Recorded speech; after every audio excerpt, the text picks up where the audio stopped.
ना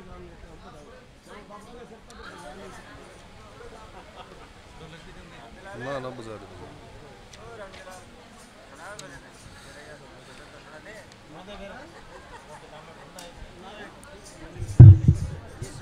धन धन सतगुरु तेरा ही आसरा। मेरे सतगुरु हुण तू कर मेहर दे, मेरे सतगुरु हुण तू कर मेहर दे। खड़ा हाँ दुआ रे बड़ी देर से, मेरे सतगुरु हुण तू कर मेहर दे। खड़ा हाँ दुआ रे बड़ी देर से। एक किश्ती मेरी है पवर च अड़ी, लगा चपुए नू अगा रोड़ दे।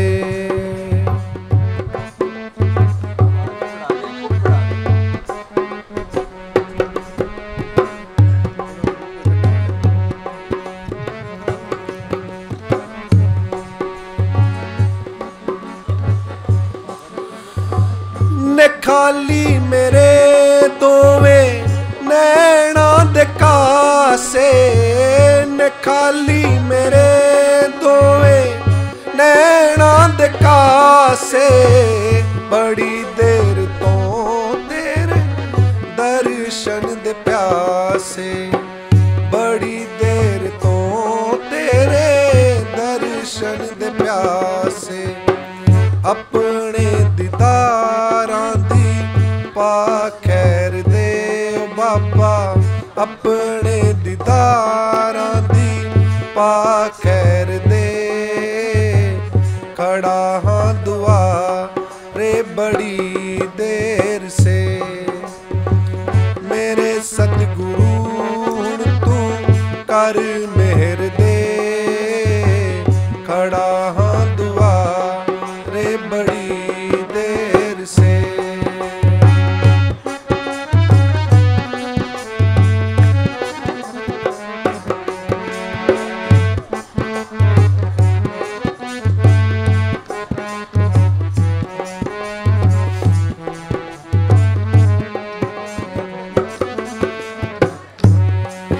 ओ मैं जाना नहीं तेरे दर उत खाली, मैं जाना नहीं तेरे दर उत खाली।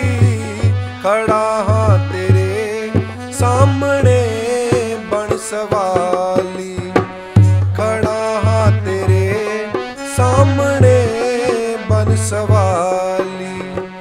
मेरी मुश्किलां दे तू दिन फेर दे बाबा, मेरी मुश्किलां दे तू दिन फेर दे। खड़ा हाँ दुआ रे बड़ी देर से, मेरे सतगुरु तू कर मेहर दे। खड़ा हाँ दुआ रे बड़ी देर से।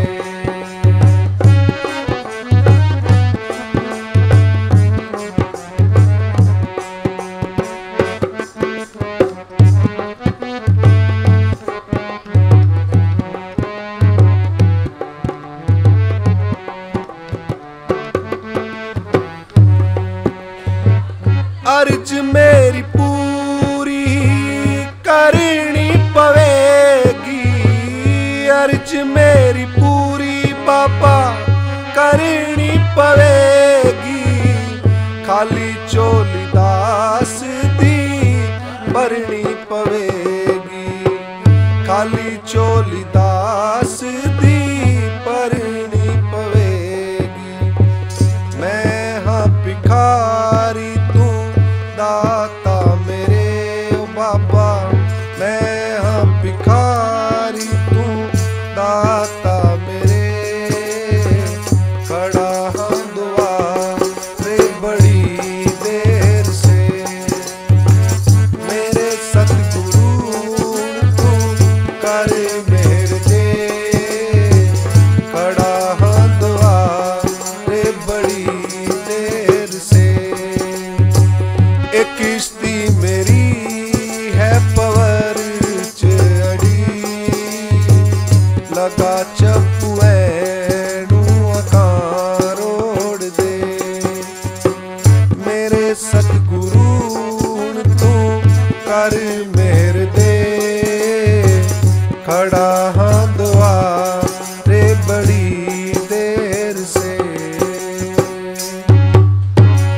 धन सतगुरु तेरा ही आसरा।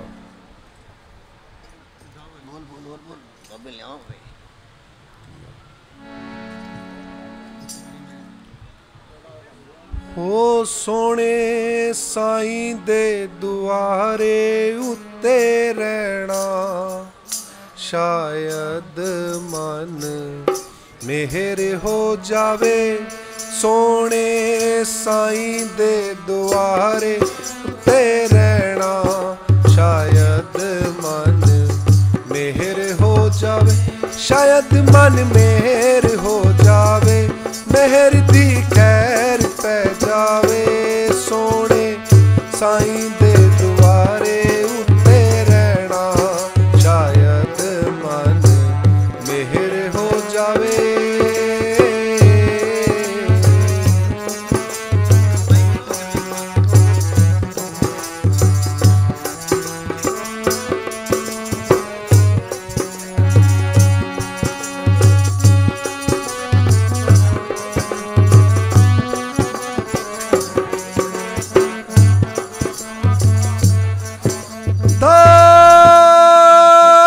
सतगुरु धन धन सतगुरु, धन धन सतगुरु, हाजर नाजर जिंदा रहा।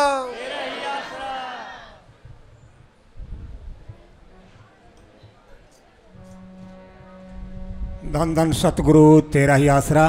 देखे भाई साध संगत से प्रार्थना है, बाबा जी स्टेज पर पहुंच चुके हैं, तो ये उधर उधर जो घूम रहे हैं उनसे प्रार्थना है वो जल्दी से जल्दी आकर के सत्संग पंडाल में बैठे हैं। और भाई एक गाड़ी है HR42 6142, HR42 6142, ये जिसकी गाड़ी है वो पार्किंग में खड़ी करे भाई। धन धन सतगुरु तेरा ही आसरा।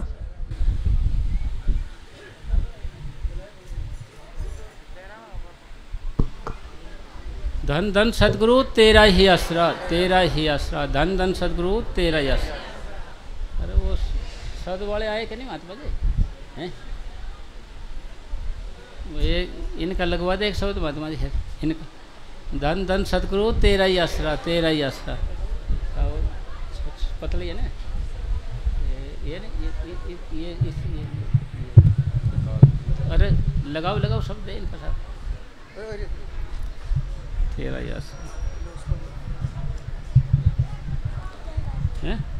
ओंकार सतनाम करता पुरख निर्वो निर्वैकार मूरत अजूनी सैभंग गुर प्रसाद जप आद सच जुगाद सच है भी सच नानक होसी भी सच।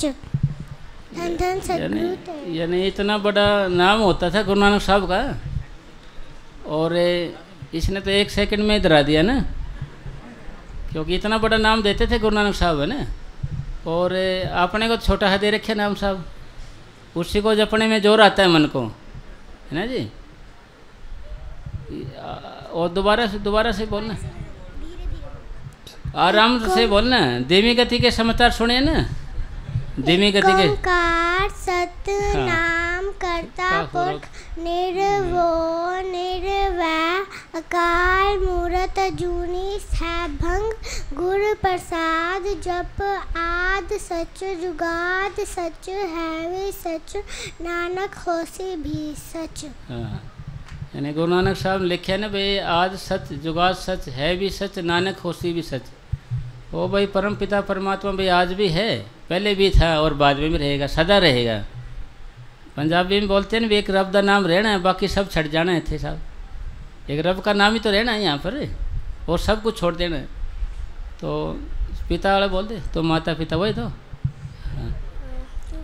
हाँ धन धन सतगुरु तेरा ही आसरा, तेरा। तू मेरा पिता तू है मेरा माता, तू मेरा बंधप तू मेरा भ्राता, तू मेरा राखा सबनी थाई, ताभो के हाकाड़ा जियो। तू मेरा पिता तू है मेरा माता, तू मेरा बंधप, तू मेरा भ्राता, तू मेरा राखा सबनी थाई, ताभव के हाकाड़ा जियो। मेरा पिता तू है मेरा माता, तू मेरा बंधप, तू मेरा भ्राता, तुमरी कृपा ते तुद पछाना, तू मेरी ओट, तू है मेरा माना, तुमरी कृपा ते तुद पछाना, तू मेरी ओट, तू है मेरा माना, तुझ बिन दूजा अवर ना कोई, हाँ खड़ा जियो। तू मेरा पिता, तू है मेरा माता, तू मेरा बंधप, तू मेरा भ्राता, तू मेरा राखा सबनी थाई, ताभो के हाकाड़ा जियो। तू मेरा कृपा, तू है मेरा माता, जी जंत सब तुद उपाए, जित जित भाणा तित तित लाए, जी जंत सब तुद उपाए, जित जित भाणा तित तित लाए, सब कुछ कीता तेरा होए, नाही किछ असाड़ा जियो। तू मेरा पिता, तू है मेरा माता, तू मेरा बंधप, तू मेरा भ्राता, तू मेरा राखा आई, ताभो के हाकाड़ा जियो। तू मेरा पिता, तू है मेरा माता, तू मेरा बंधप, तू मेरा भ्राता, नाम धिहाए महासुख पाया, हर गुण गाए मेरा मन सित लाया, नाम धिहाए महासुख पाया, हर गुण गाए मेरा मन सित लाया, गुरपुरे बजी बधाई, नानक जीता बिखाड़ा जियो। तू मेरा पिता, तू है मेरा माता, तू मेरा बंधप, तू मेरा भ्राता, तू मेरा राखा सबनी थाई, ताभो के हाकाड़ा जियो। तू मेरा पिता, तू है मेरा माता। धन धन सतगुरु तेरा आशीर्वाद। लाला मोहन लाल पाकिस्तान ज़िला मिंटगोमरी के रहने वाला है, पुराना सत्संगी है। पूज्य मस्ताना जी के पास सत्संग घर सिरसा की कुटिया में आया। उससे पूज्य मस्ताना जी ने सब घर वालों का हाल पूछा। फिर फरमाया, मोहन तेरे को भूख लगी होगी, अच्छा तुम्हें चावल बनाकर खिलाते हैं। और गोविंद सिंधी को साथ रहता था, भेजकर सामान मंगवाते हैं। उसने अर्ज की कि मैं शहर जाकर खुद सामान ले आता हूँ। फरमाया, अच्छा भाई ले आ। वह शहर जाकर चावल, देसी घी, मटर, धनिया, काली मिर्च, जीरा, आलू, नमक, प्याज, अदरक आदि सब सामान ले आया। सब सामान थालियों में डलवा कर रख लिया और फरमाया, मोहन पहले चावल खाएगा कि सच्चे पातशाह को चिट्ठी लिखेगा। यानी मस्ताना जी महाराज ने सारा सामान ऐसे मंगवा लिया जैसे सारा बना के खिलाएंगे इसको। सामान सारा मंगवा के रख लिया जैसे कि खाए सारा खिलाएंगे इसको। फिर मस्ताना जी क्या करते थे भाई, एक बारी बोले उसको प्यार से, क्यों थके आ रहा तो था, परेशान ज़्यादा हो रहा था, भाई तो सच्चे पातशाह यानी सावन शाह जी महाराज को चिट्ठी लिखेगा या बोल चावल बनाएगा, पहले क्या करेगा बताओ। तो आगे साहब फिर भूख खूब लगी हुई थी हाँ जी और सच्चे पातशाह का हाँ प्यार भी था। हाँ हाँ सोचा कि पहले चिट्ठी लिख देते हैं। हाँ भाई पहले चिट्ठी लिख देते हैं जी, कोई बात नहीं, 2 मिनट की तो बात है। हाँ जी 15-20 मिनट का काम है, हाँ जी फिर चावल बना लेंगे। हाँ हाँ खुशी से कहने लगा कि पहले चिट्ठी लिखते हैं। पूज्य मस्ताना जी ने गोविंद सिंह जी से कहा, कसम कलम और कागज़ ले आ। मसस हाँ जी। कलम और कागज़ ले आ। हाँ जी वह कलम स्याही और कागज़ों का दस्ता ले आया और मोहनलाल को सब सामान दे दिया। दोपहर के 3 बजे थे। पूज्य मस्ताना जी ने सच्चे पातशाह का ध्यान किया और मस्ती के आलम में आकर अपने प्यारे मुर्शिद को चिट्ठी लिखवानी शुरू कर दी और फरमाया, लिख पुटर, मेरा सावन सा मक्खन मलाई जो कुछ दुनिया में है मेरा सिर्फ सावन सा ही है। भाई मेरा मक्खन मलाई सारा कुछ मेरा सावन सा ही है। एक बारी मनीष साहब जी महाराज अपने पूज्य परम संत मनीष साहब जी वो ऐसे ख्याल में बैठ जाते थे और बलकार जित रहते थे ना, वह उनके सिर में मालिश करते रहते थे। करते करते कई घंटे हो जाते, महाराज जैसे ख्याल में हो जाते थे, वो मालिश करते रहते थे कई घंटे। तो वो उठते कि जी बेईमान लगे खड़े हो, जिन्होंने जी आपने मेरे को हटाया नहीं, मना नहीं किया तो मैं कैसे हटता जी। तो ऐसे ही फिर ये मस्ताना जी महाराज के ध्यान किया ऐसे और कुछ अनाप शनाप बोलना शुरू कर दिया। जैसे ये शब्द था ना, मेरा माता भी पिता भी मेरा सारा कुछ ही सतगुरु है। तो आगे साहब फिर मेरा बाप भी हाँ। सावन सा साई, हाँ मेरी माँ भी सावन सा साई। हाँ भाई मेरा बाप भी सावन सा है और मेरी माँ भी सारा। फिर आगे मेरा भाई भी हाँ। सावन सा साई, हाँ। मेरी बहन भी सावन सा साई, भाई माँ भी बहन भी सावन सा ही। आगे मेरा पुत्र भी हाँ। सावन सा साई, मेरा भाई पुत्र भी सावन सा ही है। मेरी हाँ। औरत भी सावन सा हाँ, साई। उसमें क्योंकि मस्ती में लिख रहे थे, ऐसे पढ़ थोड़ी रहे थे वो, दोबारा से रिपीट थोड़ी किया है वो।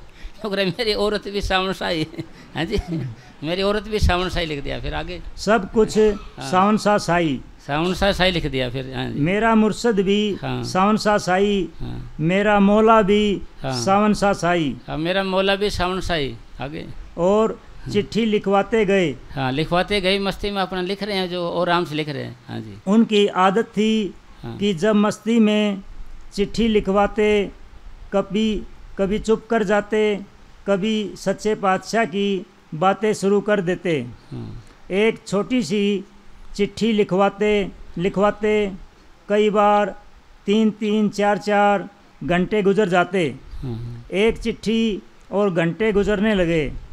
गोविंद राम सिंधी पास ही बैठा था। मोहनलाल के दिल में बार बार यह ख्याल आता था कि गोविंद को तो चावलों का काम करना चाहिए।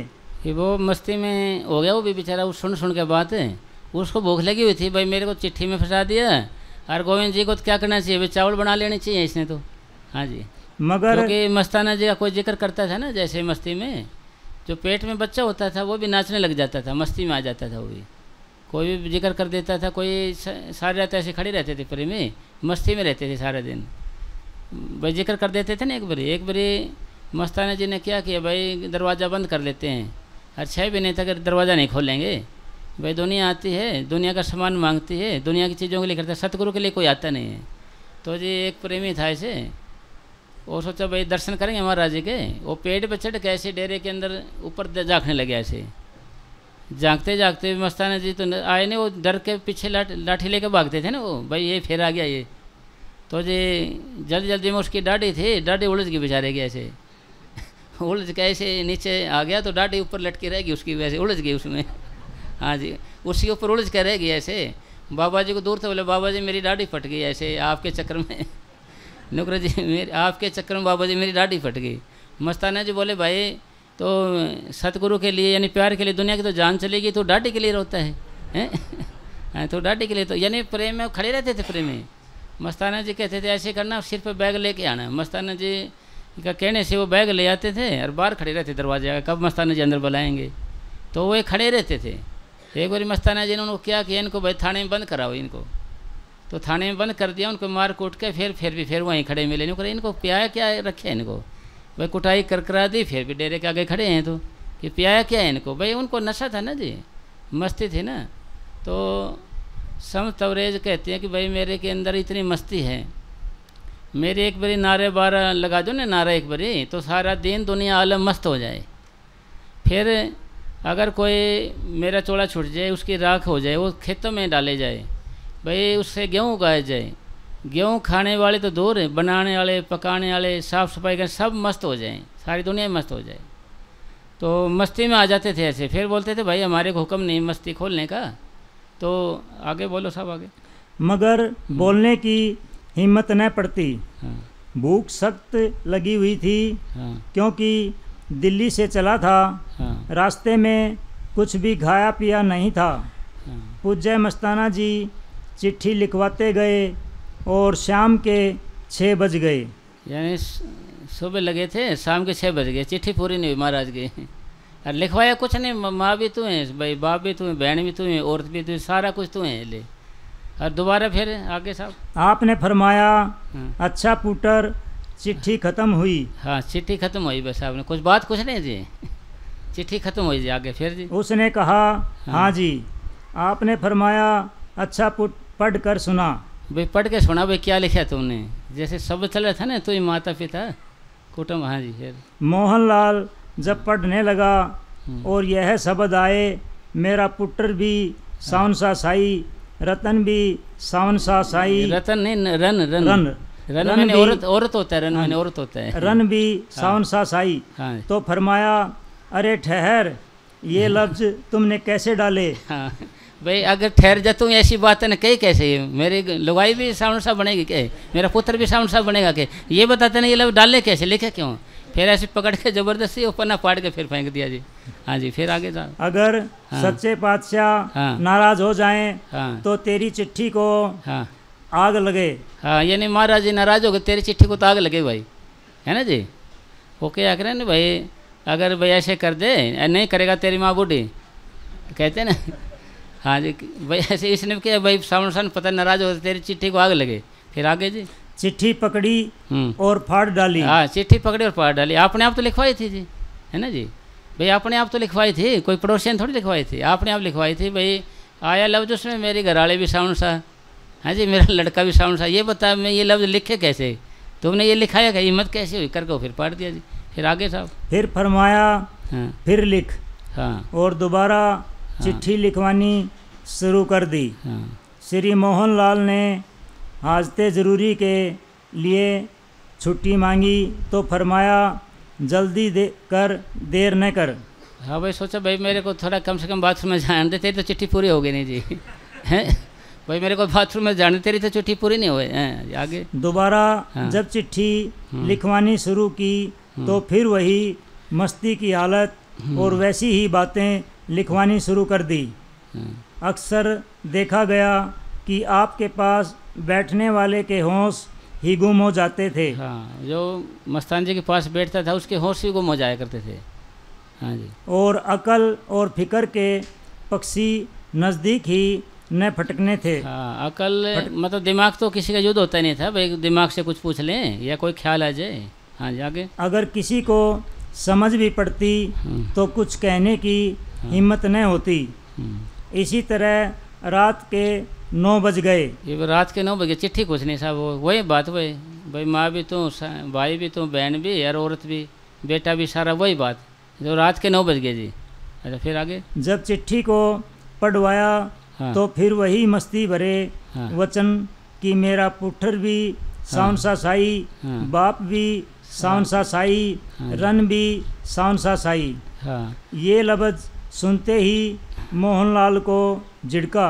यानी आप पे लिखवाए थे उन्होंने, फिर उसको खुड़काया धमकाया है। नहीं, तेरी हिम्मत कैसी होगी, फिर रन मेरी लुगाई बनेगी कि साउन सा है जी, मेरा लड़का बनेगा कि साउन सा, तेरी हिम्मत कैसे हुई।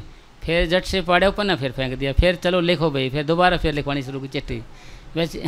तो आगे साहब और कहा हाँ जी। फिर वही बात। हाँ, फिर वही बात, फिर वही मानता नहीं, अपनी आदत से बाज नहीं आता, धमकाया उसको, गाली गलौज करी है। हाँ जी। और हाँ। उसके हाथ से चिट्ठी लेकर फाड़ दी। चिट्ठी लेके फाड़ दी साहब उसकी, भाई तेरे बस की बात नहीं है जी। आगे आगे जी। और नई चिट्ठी हाँ। लिखवानी शुरू कर दी। हाँ, फिर नई चिट्ठी लिखवानी से पन्ना पाड़ के गिर दिया जी, फेंक दिया। हाँ जी। और रात के 12 बज गए। हाँ, रात के 12 बज गए जी। हाँ जी। इसी तरह फिर हुआ और चौथी बार चिट्ठी लिखवानी शुरू कर दी। हाँ जी। और सुबह के 3 बज गए। हाँ।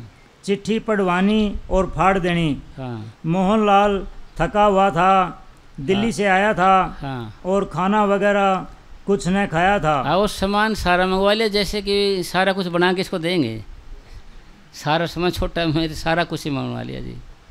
तो एक फ़ोटो अखबार में एक फ़ोटो आई उसके साधु की, कार्टून साधु बना रखा वो ऐसे छोटा सा, उसके नीचे लिख रखा है ये साधु किशमिश, बादाम, मेवे, पनीर, जलेबी, बूंदी, पकोड़े, बालू सही, इन चीज़ों को खा के मुश्किल से इसका गुजारा ही हो रहा है अभी। इतना सामान खा के इस साधु का मुश्किल से गुजारा ही हो रहा है इसके, मगर उसका बेचारे गुजारे हो रह गया अभी इस चीज़ों में। तो इसका बेचारे का सारा कुछ निकाल दिया, कुछ भी बचा है नहीं, भूखा बैठा सारा दिन गया, सारी रात गई हैं जी। नूर जी तेरे से चिट्ठी पूरी नहीं होगी जी। तो आगे भूख से जान निकल रही थी। हाँ, भूख से उसकी जान निकल रही थी साहब, उसको चिट्ठी की पड़ रही है जी। और सामान इतना मंगा लिया जैसे इसको बना कर भी दे देगा जी सारा कुछ है जी। हाँ, फिर आगे। लेकिन क्या करता। हाँ। मोहनलाल से पूछा क्या टाइम है। हाँ। कहने लगा जी 3 बजे हैं। हाँ। फरमाने लगे हाँ। चिट्ठी तो तेरे से पूरी नहीं होगी। हाँ भाई, चिट्ठी तो तेरे बस की है नहीं, पूरी होगी नहीं, 3 बज गए अब तो। तो भाई चिट्ठी तेरे पे पूरी होगी नहीं जी, 3 बज गए, जब तक हो जाती पूरी होनी होती है। फिर भूख भी हाँ। तुझे सता रही है। हाँ भाई, भूख भी तेरे खूब लग रही होगी, चिट्ठी तेरे पूरी होगी नहीं। हाँ जी, क्यों फिर तुम वही लिखेगा रन वगैरह सारा कुछ, मेरी और फिर साउंड सा फिर मैंने पढ़नी पड़ेगी, तो आदत से बात जाएगा नहीं। ऐसा कर, तू रहने दे भाई, तेरी बस की बात नहीं है। हाँ जी, आगे। मगर अब 3 बज गए हैं। हाँ। सच्चे पातशाह की इस वक्त भजन सिमरन का हुक्म है। हाँ भाई, महाराज जी बोले भाई तेरे तो चिट्ठी पूरी तो होगी नहीं, अब तो महाराज जी का हुक्म है कि भजन करो, सिमरन करो, बैठो उसके नाम पे। आगे। यह हुक्म कभी नहीं टालना चाहिए। हाँ जी। हाँ जी। तेरे को जगह देते हैं। हाँ। गुफा के दरवाजे के पास मोहनलाल को हाँ। बिठाकर कहा इस जगह बैठकर भजन सिमरन कर। हाँ। गोविंद सिंह जी को हुक्म दिया खड़े होकर सिमरन कर। हाँ, उसको क्या भाई खड़े होकर, उसको क्या भाई तू यहाँ बैठ जाना भजन पे, मोहनलाल को। हाँ जी। और खुद गुफा में चले गए। हाँ। और फरमा गए जब तक हम न आवें सिमरन करते रहना। अब जब तक हमें नहीं आए ना गुफा से तो भजन में लगे रहना। उसको एक तो बेचारे का भूख लग रही, एक चिट्ठी फटाफट का दिमाग ख़राब कर दिया। फिर क्या, जब से हम नहीं आए तो आपने यहीं रहना है, भजन में लगे रहना है। अच्छा, फिर आगे। सोना नहीं। सुबह हो गई। मोहनलाल बेचारा घड़ी देखता जाए। हाँ। 6 बज गए। हाँ। 7 बज गए। हाँ। 8-9 बज गए। आखिर पूज्य मस्ताना जी 10 बजे बाहर आए। आखिर 10 बजे बाहर आए महाराज जी फिर। हाँ जी।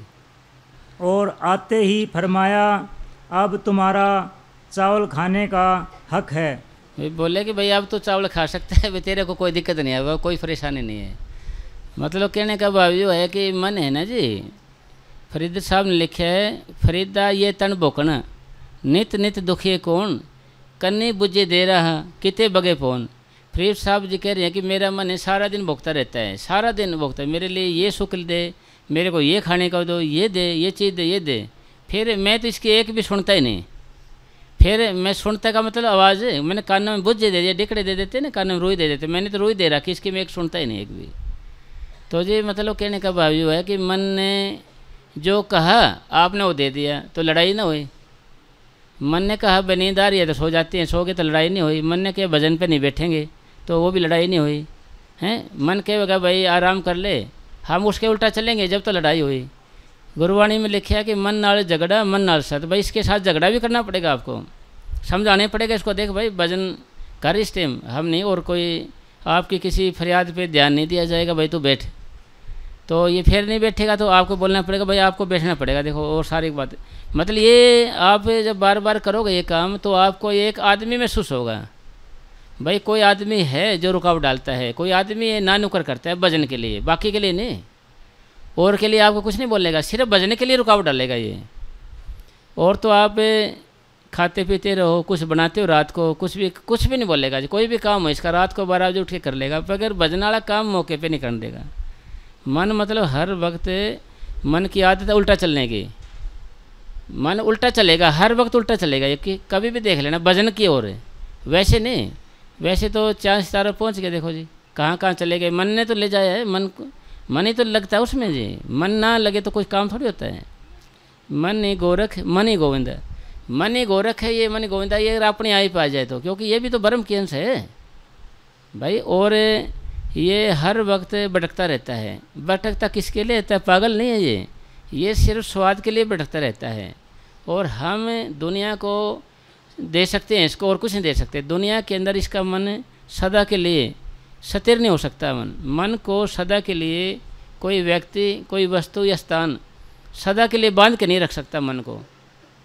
इसको बांधने वाली चीज़ परमपिता परमात्मा ने हमारे अंदर रखी है, हमारे अंदर रखी, बाहर नहीं है वो, इसके अंदर है। और अंदर हम जाएंगे तो अंदर मिलेगी। जैसे प्रेम में कहते हैं भाई जो जो मांगे ठाकुर से सोई सोई दे, भाई ठाकुर के पास जाएंगे जब भी तो देगा वो कुछ। इसी तरीके से उस परमपिता परमात्मा ने इसके अंदर रखा हुआ है मन को वश में करने की दुआई, वो है नाम कहो शब्द कहो। गुरु नानक साहब इसके बारे में लिखते हैं, मन मुस्सा पिंगल गया पी पारा हर नाम, यानी मन है ना पिंगले का कोई भी चारा नहीं है, सिर्फ नाम है, सिमरन है।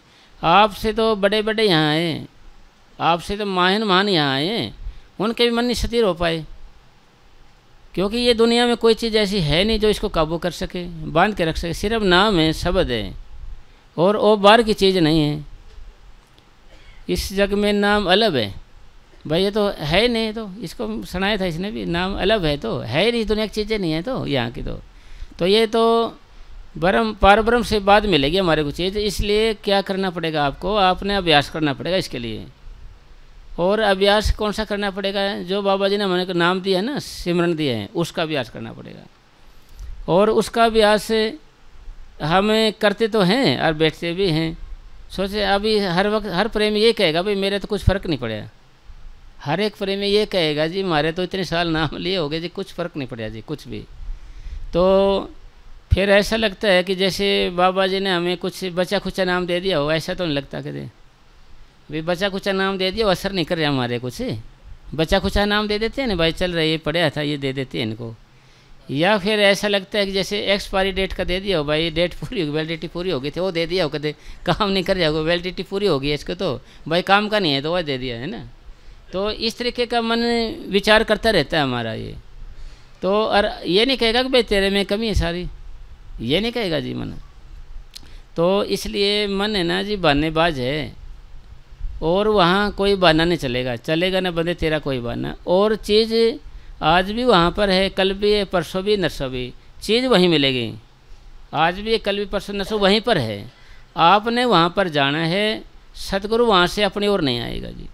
हम ये सोचते हैं कि जैसे भाई इन्हीं आँखों से सतगुरु देख जाए, इन्हीं आँखों से नहीं दिखेगा जी। भाई इसी जीभ से हमें स्वाद आ जाए नाम का, नहीं आएगा जी। इन्हें कानों से हमें वो शब्द सुन जाए, इससे नहीं सुनेगा आपको। भाई ये चीज़ें हैं ना, बाहरी चीज़ें हैं और झूठी चीज़ें हैं, इनसे आपको कुछ मिलेगा नहीं। ये तो साधन है, मंजिल नहीं है भाई। अब ये बात तो सच्ची है, शुरुआत तो हमारी ज़ुबान से शुरू होती है। एक बारी मस्तानी जी महाराज को किसी ने कहा कि फलाना कहता है कि दिल से सिमरन करना चाहिए।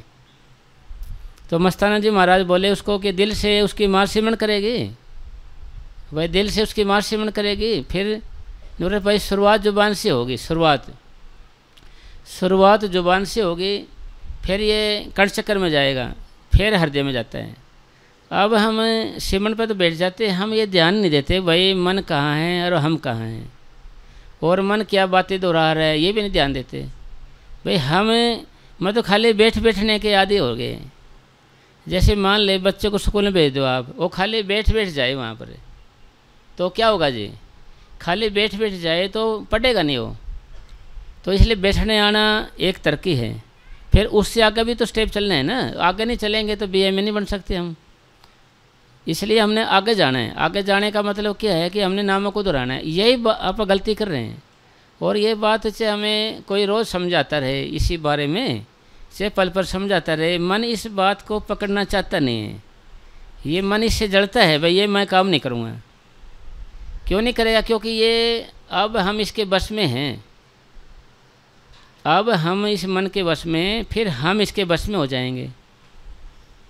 अब कैसे बस में? इंद्रियों के बस मन भया, मन के बस भई बुद्ध, कहो ध्यान कैसा लगे, जहाँ हो ऐसा विरोध। भाई ऐसा विरोध है तो ध्यान कैसे लगेगा? तो नहीं लग सकता जी। यानी ये जो हमारी जो आत्मा है ये मन के वश में हुई है, मन इंद्रियों के वश में हो है, इंद्रियां भोग के वश में हुई हुई है। यानी ये कर्म उल्टा होया है। फिर हम ये कर्म उल्टा कैसे करेंगे? ये कर्म उल्टा करने का तरीका क्या है? इसका उल्टा करने का तरीका क्या है कि सिमटा हुए हैं। भाई ये बात तो हमें रोज़ ही सुननी चाहिए, जिससे हमारे दिमाग में बैठ जाए सिमटा वाली कोई बात हमारे मन में लग जाए। ये सिमटा, अगर हमारा सिमटाव नहीं होगा तो हमारी तरक्की नहीं होगी, और ना हमारे मन पे फर्क पड़ेगा, ना हमारी आदतें बदलेंगी, ना विचार बदलेंगे। दिमाग हमारा ऐसे ही कैसा रहेगा जी? भाई जैसे कोल्लू का बैल चला तो सारा दिन रहा वहीं का वहीं, मतलब रहा वहीं का वहीं, मतलब तरक्की नहीं होएगी, वहीं का वहीं घूमता रहे ऐसे। इसी तरीके से मालिक की कृपा से क्या करना है हमारे को? सबसे पहले तो हमने अपना जो आसन है ना, जो आसन है वो जमाना है। ये हमें 12, 14, 15, 16 साल कितने साल हो गए मान ले, नाम लिए। ये गोविंद देख लो बाबा के साथ कितने दिन हो गए, देखो कैसे बैठे आपके सामने, देखो जी भाई टांग ऊपर करके बैठे ऐसे हैं जी। तो मतलब कहने का भाव ये है कि भाई हमारा आसन एक होना चाहिए, कुछ भी हो जाए एक आसन होना चाहिए हमारा। अगर आसन एक नहीं करेंगे तो सारी उम्र ही तो निकल जाएगी ना जी। भाई सारी तो उम्र निकल गई और रही गणे चलेगी, थोड़ी ही बची है। तो ऐसा करते करते क्या होगा साहब, हमारी आदत भी नहीं बनेगी जी, फिर स्वभाव भी नहीं बदले, कुछ फ़ायदा ही नहीं होया। फिर फ़ायदा क्या होया हमारे को? क्या जप, क्या व्रत पूजा, जिनके हृदय भाव हो जब भाई कौन सा भजन सिमरन है, कौन सी भक्ति है जिसे करने से हमारे अंदर 2 यार ये सवेरों आ रहे हैं, भाई कोई फ़र्क ही नहीं पड़ रहा। भाई ये मजलिस है जो सत्संग है इसलिए करा जाता है भाई हम एक आसन बैठ जाएं। बैठ गए तो बैठे गए, चाहे दर्द कितना हो, जलन कितने हो, अपन पकाने हैं इसको। और कान भाई आवाज़ को सुनते रहें, या शब्दवाणी सुनते रहें, या कोई माँ बाप जी की शब्दवाणी हो, या कोई सत्संग का प्रोग्राम हो, कुछ भी हो, तो ध्यान हमारा उधर रहे। इसमें एक इसे बैठ गए तो बैठे गए, कुछ भी हो, चाहे जले या कुछ भी हो, क्योंकि आखिर फिर मरना तो है ना एक दिन। फिर धक्के तो रो निकलेगी हमारी, भाई धक्के से निकालेगा फिर वो काले भगवान, फिर धक्के से। अब हमारा मौका है निकालने का। भाई आत्मा को ये जो सत्संग के लो, या भजन के लो, या मेडिटेशन के लो, या ध्यान के लो, इसका मतलब कुछ भी नहीं है। इसका मतलब ये है कि ये जो शरीर हमारा, इसमें से रोम रोम में से आत्मा निकल जाए और हम वहाँ चले जाएं जहाँ होना चाहिए, आँखों के बीच में हो जाएं, और वहाँ कोई आदमी है, आदमी को हो या परमात्मा को या सतगुरु को, वो हमारे इंतजार में है ले जाने के लिए। जैसे बाहर कहते हैं ना भाई फ़ोन करते भाई तो यहाँ आ जाना फिर चलेंगे, तो सतगुरु कह रहा भाई तो यहाँ आँखों के बीच में मैं तैयार बैठा हूँ ले जाने के लिए, आपको ले जाने के लिए तैयार बैठे हूँ मैं ऐसे। तो अगर हम वहाँ नहीं आएंगे तो सतगुरु किसको ले जाए जी? भाई सतगुरु किसको लेके जाए? किसी फिर जाए नहीं, भाई कोई आएगा तो लेके जाए जी।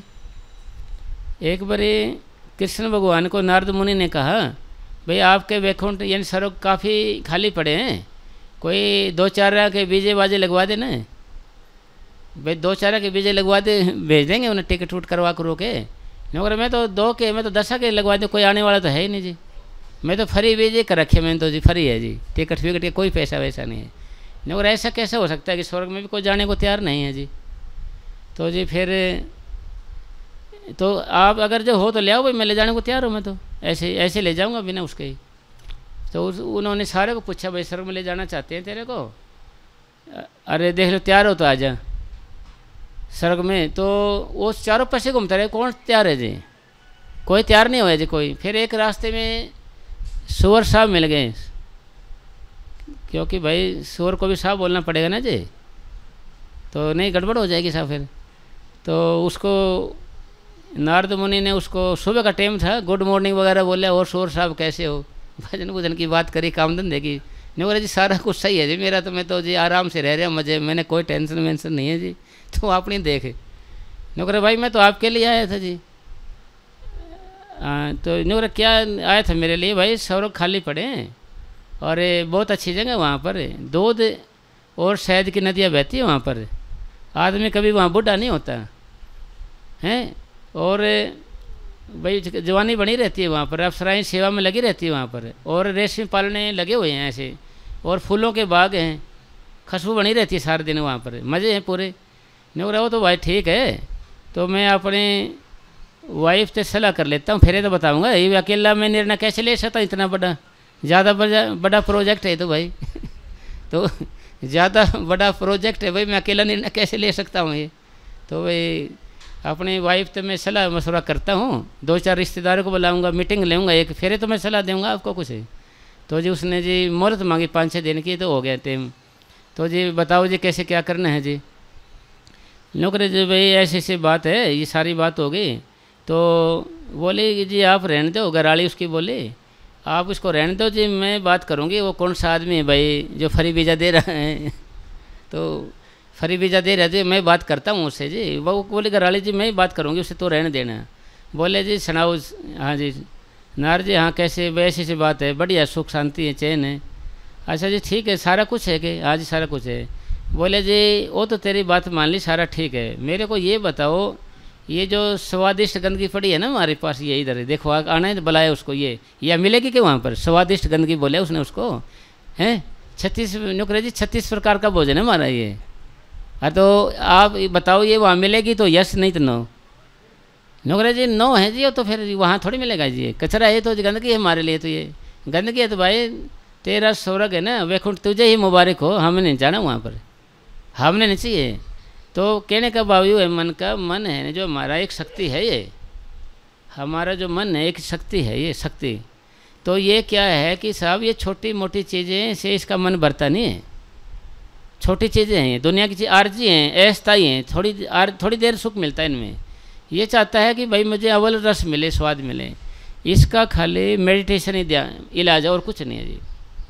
अगर आप अभ्यास करने लगे, जैसे दिन में आप 3 बार बैठने लगे, दिन के अंदर आप 3 बार 2 बार बैठे, उनके अंदर एक बार आपका मन जरूर लगेगा। आप पहली बार बैठे नहीं मिलेगा, दूसरी बार क्या दूसरी बार लग जाए, तीसरी बार पक्का लगेगा मन। यानी कब लगेगा, जब आपने 2-3 बार इससे काम लिया, 2-3 बार बैठे आप इससे। अगर नहीं बैठे आप, मान लें अगर बातें करते रहे, बैठेंगे अभ्यास करेंगे, फिर बात नहीं बनेगी।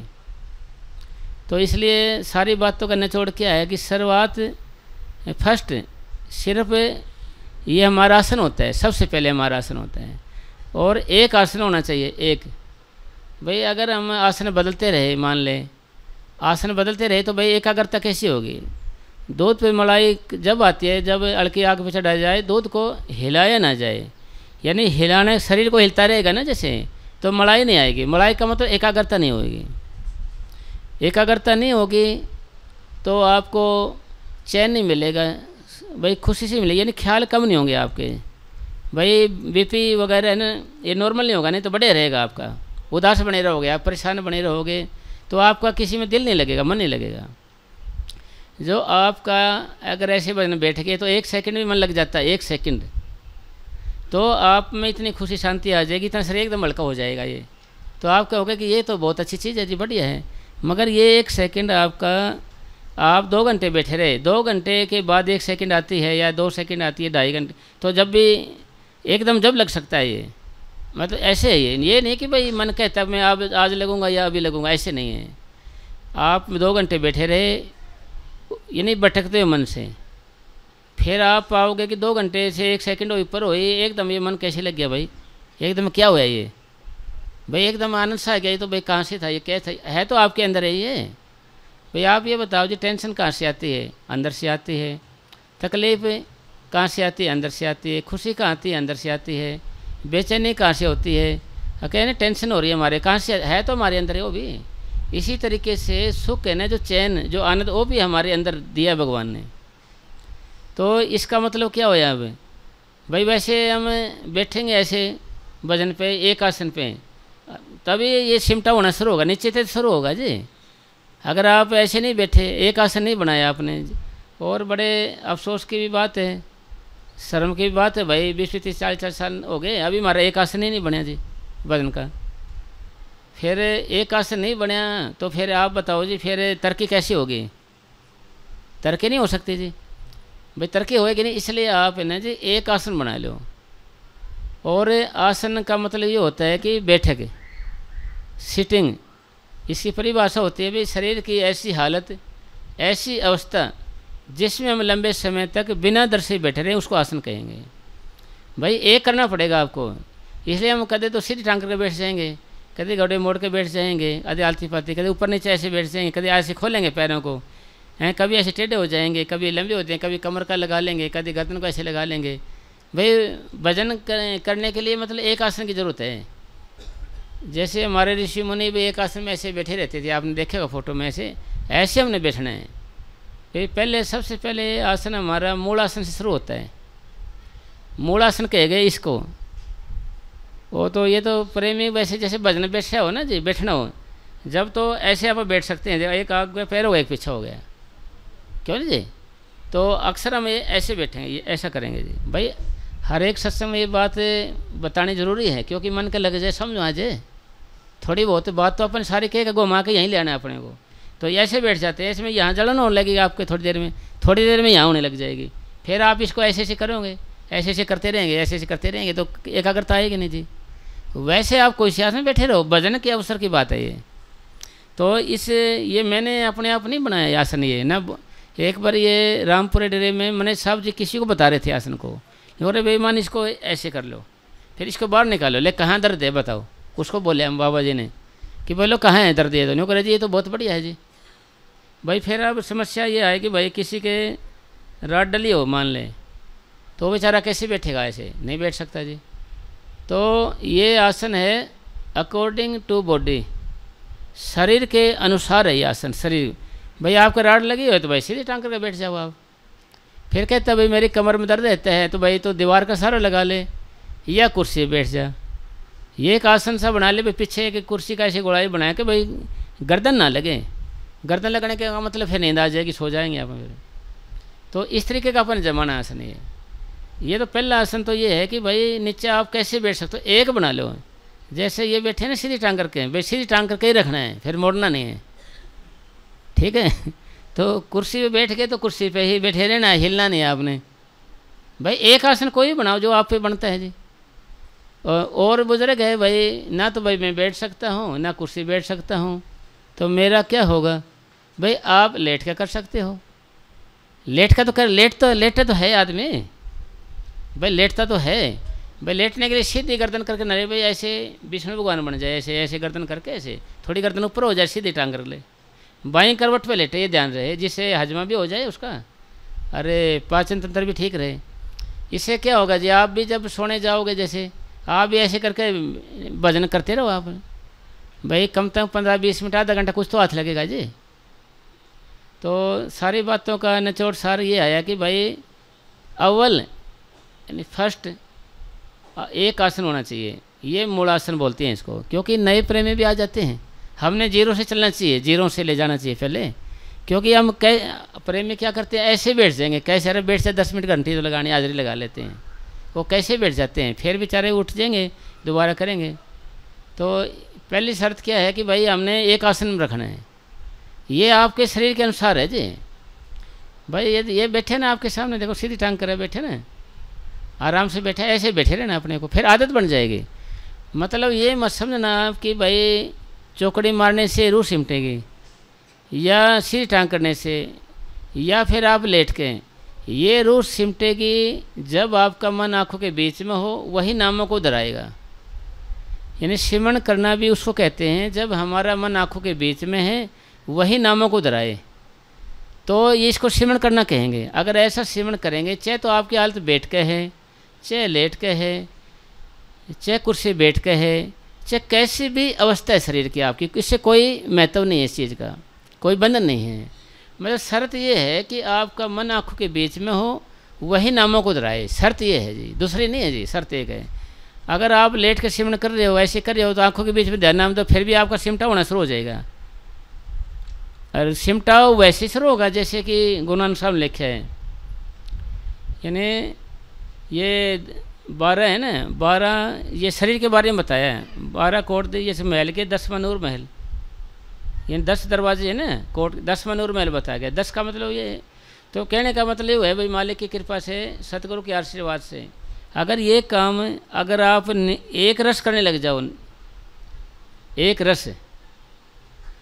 रस अगर इसको हम करने लग जाते हैं, तो एक रस नित्य नेम रस, तो आपको तरक्की का पता लगने लग जाएगा जी।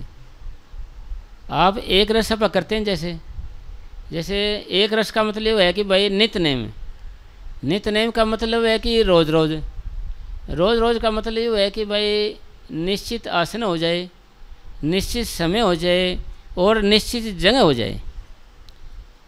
ये हमारे पूज्य परम संत मनेश साहब जी महाराज ने बोले हैं कि भाई भजन बनाने का क्या तरीका है, भजन बनने का, भाई निश्चित आसन रखो, निश्चित समय रखो और निश्चित जगह रखो।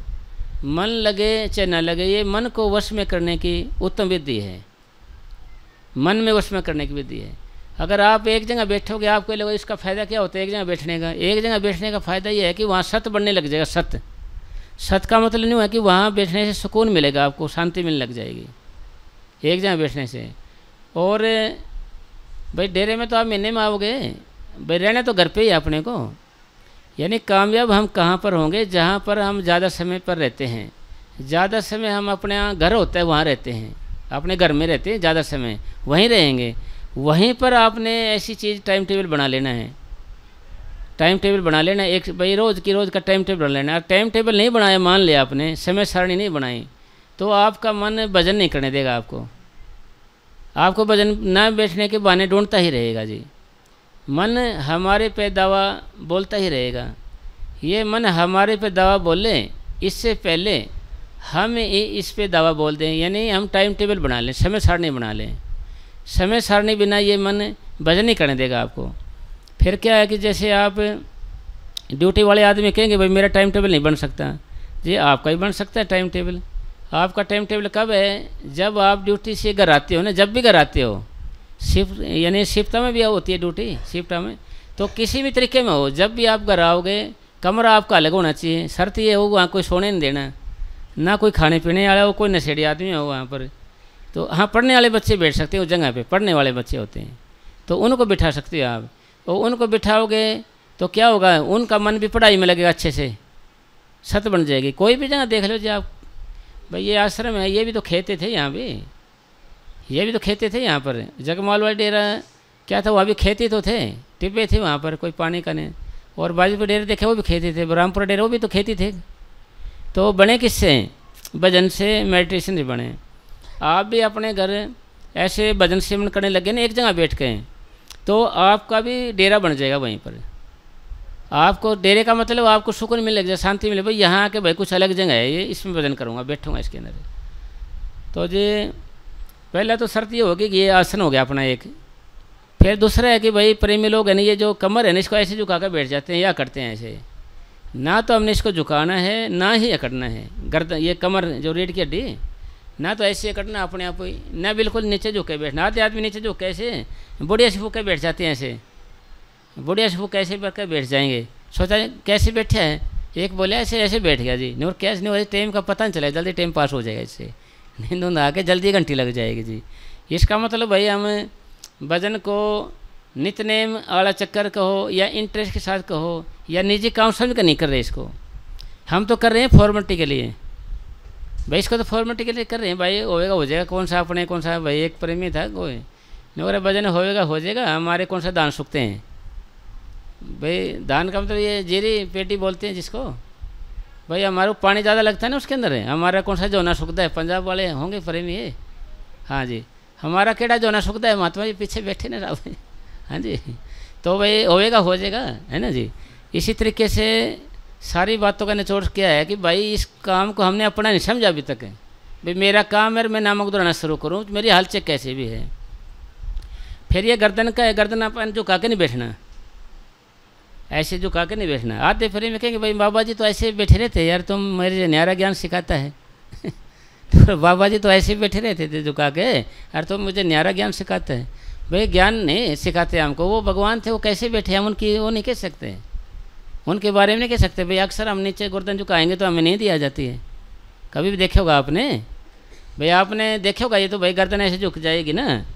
और संत मत में हमारा मन आँखों के बीच में होता है ना, जब यहाँ से ऐसे आ गया जैसे गर्दन ऐसे झुकने लगी, तो संत मत में इसको कहते हैं कि कंठ चक्कर में आपका ध्यान आ गया, यहाँ आज्ञा चक्कर से उतर के ऐसे आना, कंठ चक्कर में आ गया। इसका मतलब ये हुआ कि हल्की नींद आ गई। दुनियादारी में कहेंगे हल्की नींद आ गई, संत मत में कहेंगे यहाँ से ध्यान उतर के कंठ चक्कर में आ गया है।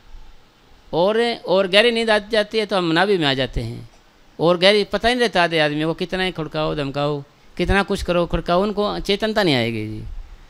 तो एक डेरे में थे, अब वो वहाँ पर प्रेमी सो रहे थे, मैंने कभी उनको जगाया हिलाया तो वो हिले नहीं।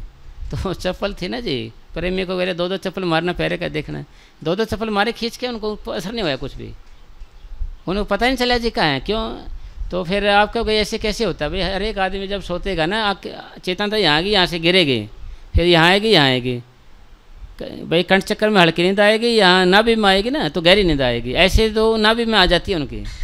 ये कुत्ते होते हैं जो कभी भी गहरी नींद में नहीं सोएंगे, कुत्ते के अंदर गुण होता है साहब, ये कुत्ते होते हैं जो इनके अंदर गुण होता है, ये कभी भी गहरी नींद में नहीं सो सकते साहब। ये जरा सा ऐसे करोगे ना उठ के भाग जाएंगे, सोते रहेंगे उठ के भाग जाएंगे जी। तो हाँ, तो इसलिए सतगुरु जी की दया मेरे से अपने करना क्या है। और ये आधे आदमी भाई हाथ ऐसे करेंगे, ऐसे कर लेंगे, आधे ऐसे जोड़ के बैठेंगे ऐसे। अरे भाई तो सिमरन कर रहे हैं तो ये भगवान के आगे प्रार्थना करना है भाई, ऐसे ये बाहरी रूप से हो गया ना, वो आंखें बंद करके हो गया भाई। इसलिए ऐसे भी नहीं बैठना आपने, ना ऐसे करना। अगर ऐसे बैठ गए थोड़ी देर में मन ऐसे करेगा, ये खोलेगा, ये आदत है इसकी, तो इसको पहले ऐसे बैठ भाई ना, हाथों से कोई रगड़ा नहीं हमारे को, तो इससे कोई मतलब नहीं अपने को, है ना। और ना ऐसे करना ना ऐसे करना, ऐसे घेर दो इनको, ऐसे पटक दो इनको, छोड़ दो इनको, ऐसे भूल जाओ इनको हाथों को। फिर गर्दन को सीधा रखना है और ऐसे। अब हमने इससे पहले क्या करना है, क्योंकि कुछ प्रेमी नए आ जाते हैं बेचारे, इसलिए थोड़ा सा है ना, क्योंकि जीरो से शुरू करना चाहिए थोड़ा एक बारी। तो फिर इससे पहले हमने क्या करना भाई, हम भगवान के घर जाने की तैयारी कर रहे हैं, वो भगवान है उसके आगे प्रार्थना करी जाए। जिस आगे चले नहीं चाह रहा उस आगे सदा नमस्कार है, उसके आगे नमस्कार करनी पड़ती है। तो क्या करना पड़ेगा उसके, जैसे शाम को बैठोगे आप, शाम को बैठने से पहले आपने प्रार्थना करनी है, सतगुरु दिन भर का काम तेरे हुक्म से हुआ, तेरी शक्ति और संपत्ति के सहारे हुआ, जो किया तुमने किया, मैंने कुछ नहीं किया। तू बिठाए तो मैं बैठ सकता हूँ, तो नहीं तो नहीं, मेरे अंदर तो भजन का ख्याल ही नहीं आ सकता। अगर मेरे सतगुरु मैं कुछ करने वाला हूँ तो मैं तेरे से अब तक बिछड़ा हुआ क्यों होता। मैं तो उसको बोलना है सतगुरु के आगे। फिर दूसरे नंबर बोलना है, सतगुरु मेरे गुनाहों के लिए माफ़ी दे, भी सतगुरु मेरे गुनाहों के लिए माफ़ी दे, गुनाहों के लिए, पापों के लिए मुझे माफ़ी दे। तो ये बात आपने बोलनी है हर वक्त, ये बात आपने बोलनी है, सतगुरु मेरे गुनाहों के लिए माफ़ी दे। अगर ऐसा करोगे आप तो भाई परमात्मा बख्शनहार तो है, तो क्या पता बख्श भी दे। और ये प्रार्थना करेंगे ऐसे दिन भर काम, इससे आपके क्रियामान कर्म नहीं लगेंगे।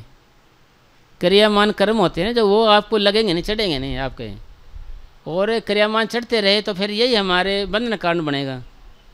भाई 3 तरह के कर्म होते हैं हमारे, एक तो होते प्रारब्ध, एक होता है सिंचित कर्म, एक होते क्रियामान कर्म।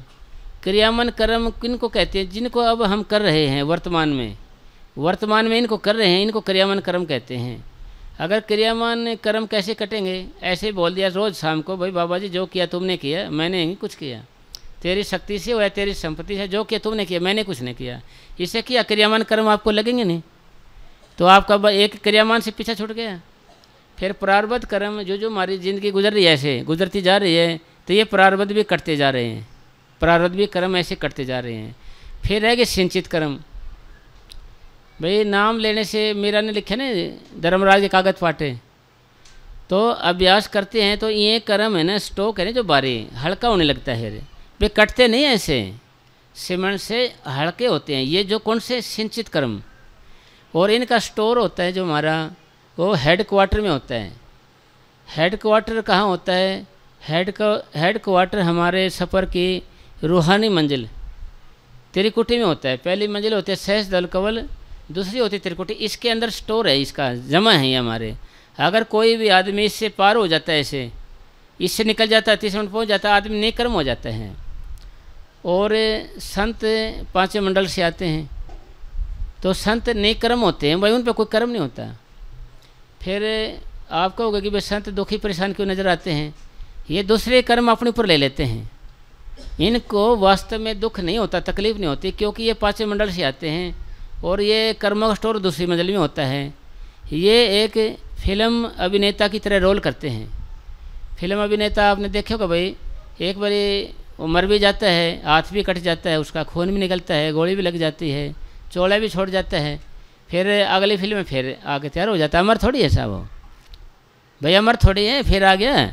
मगर हमें दिखता है, वास्तव में नहीं है, रोल करते हैं। इसीलिए संत है ना तकलीफ में होंगे और होंगे, मगर वास्तव में नहीं होंगे, क्योंकि वो तो इससे बहुत दूर होते हैं। तो इसी और हर एक प्रेमी को संत पार ले जाने की कोशिश भी करते हैं, इससे पार करने की कोशिश करते हैं, यानी मदद देते हैं उसको। तो ये आप कहोगे कि मदद कैसे देते हैं?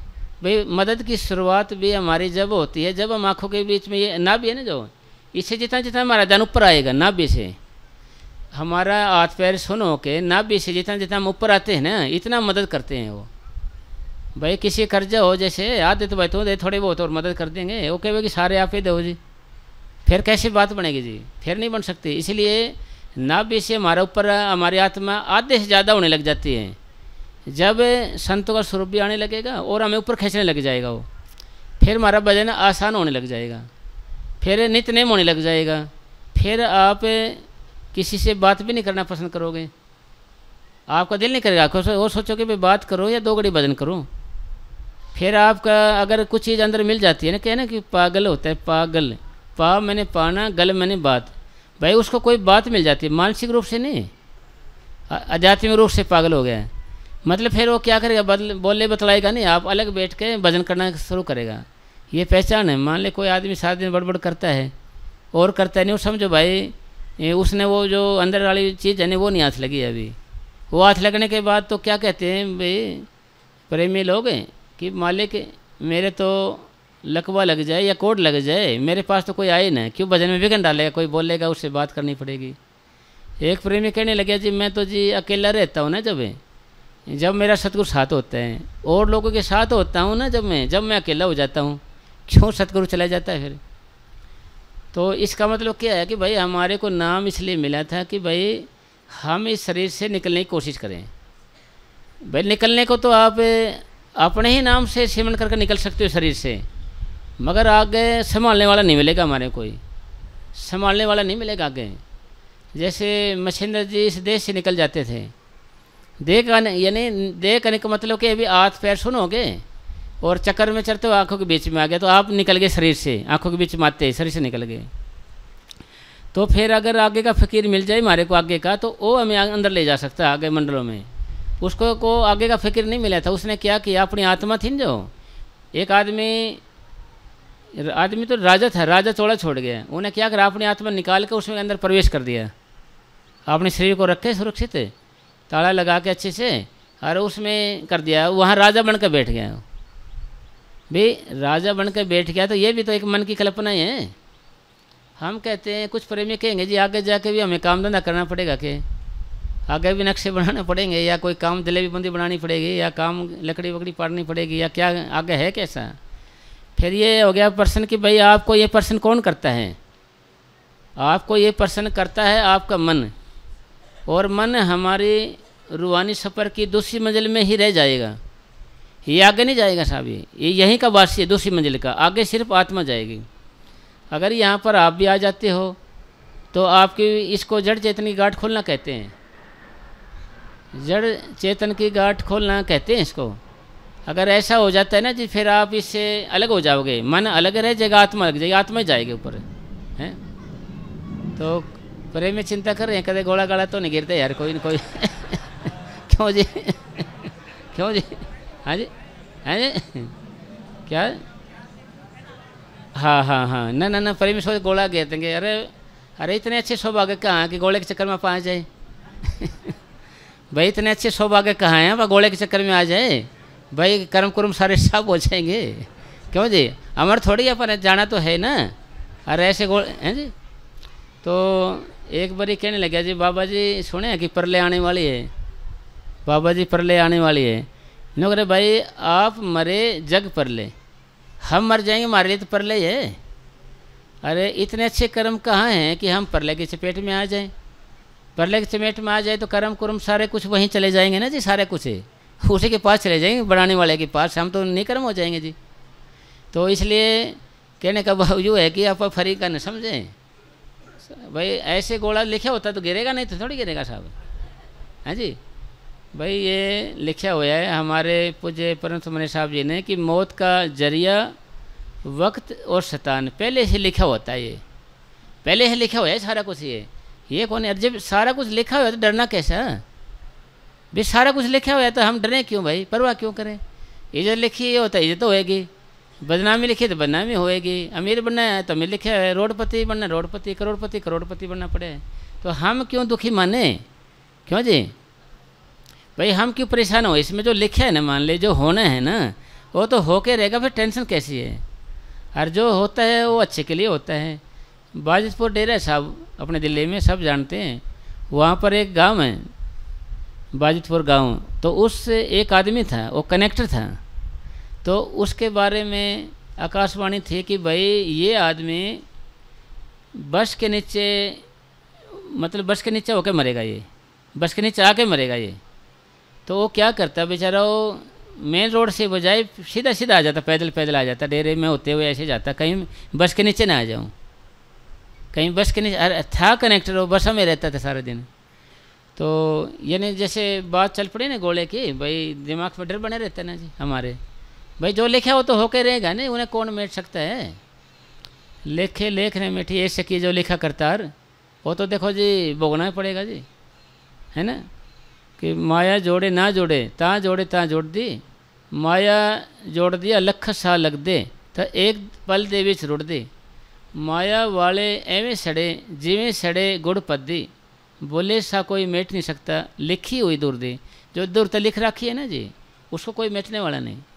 ठीक है, हाँ अभ्यास के करने से, भक्ति से करने से तो देखो तो रियायत है, तो इसलिए हमने डरना कैसे है भाई, जो होना है वो तो होना ही है।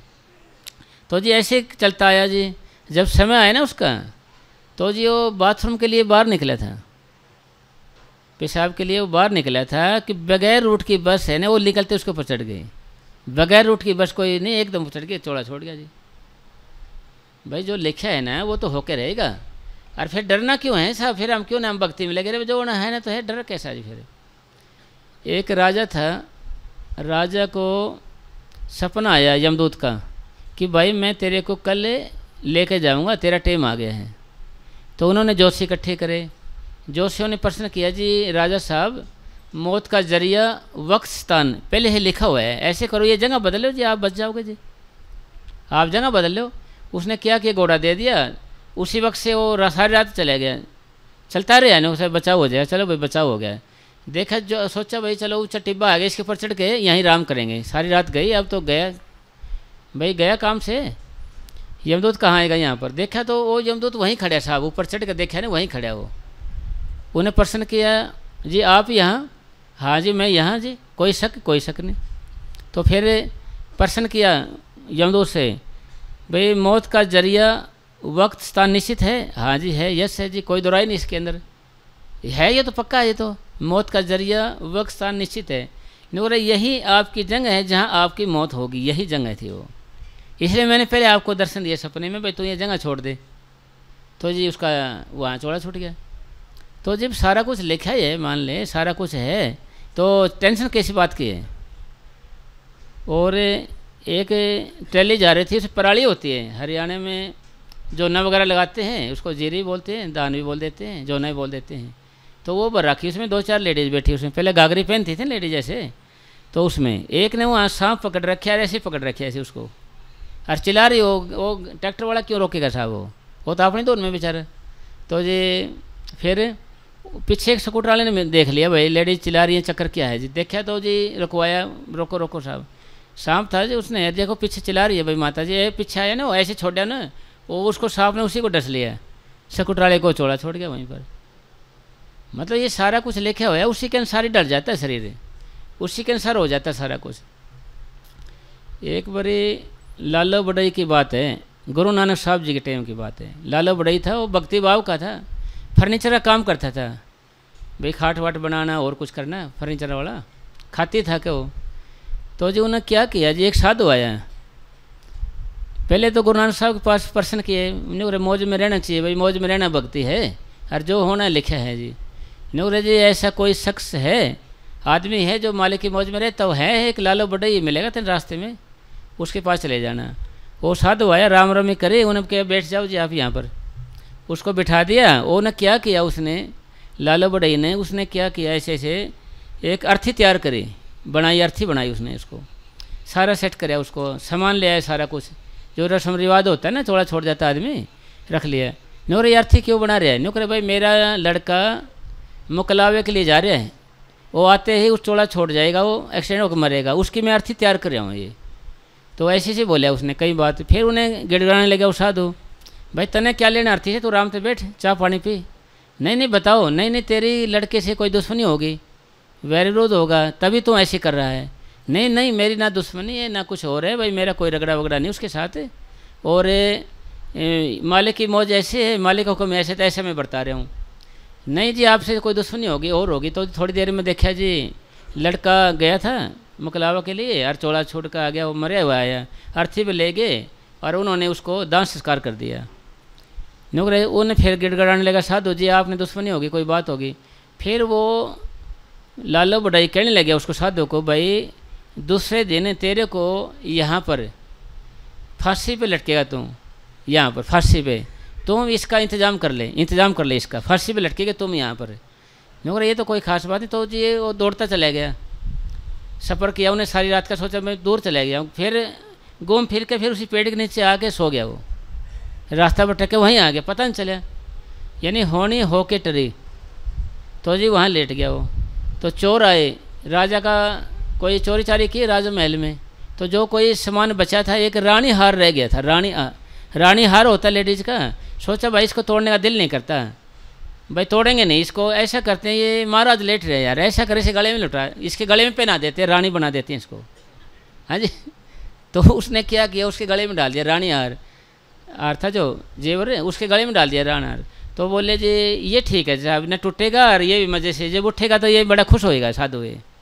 तो उधर छानबीन करे थे, उसके जो सैनिक थे राजा के, घूम फिरे थे, तलाश करे थे।